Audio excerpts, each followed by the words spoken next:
Susar,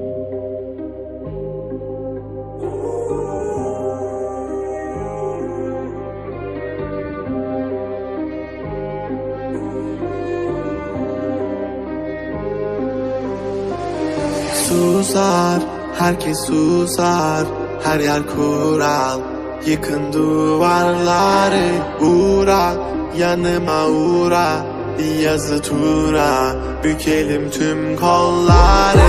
Koy koy yeni bir kart, onu da geçeyim iyi bir park. Zoruna gidenin dili kurak, kapalı kapıya çeneni tak. Boş ver geri topla, verdiğin değerin dili olsa. Kalbimi vurmuş gidiyorsan, acı diliyorsan ve de biliyorsan. Kızgın güllerin üstüne düşmüş dolunayım ben. Soldum bir kere geriye dönersem yok olayım ben.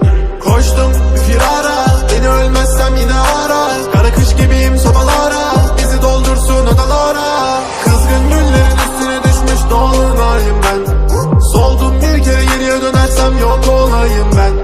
Koştum firara, beni ölmezsem yine ara. Kara kış gibiyim sobalara, bizi doldursun odalara.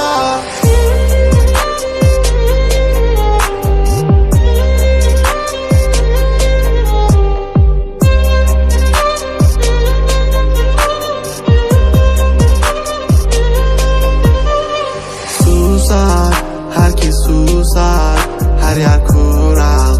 Yıkın duvarları, uğra, yanıma uğra. Bir yazı tura, bükelim tüm kolları. Normale döneceğim, hayatım versin istediğimi. Zorlama düşerim, şeytan duymasın dinlediğimi. Koy baba gitsin furahvan, zorlama kadere trip atma. Trip atma, trip atma. Normale döneceğim, hayatım versin istediğimi. Zorlama düşerim, şeytan duymasın dinlediğimi. Koy baba gitsin furahvan, zorlama kadere trip atma. Trip atma, trip atma. Kızgın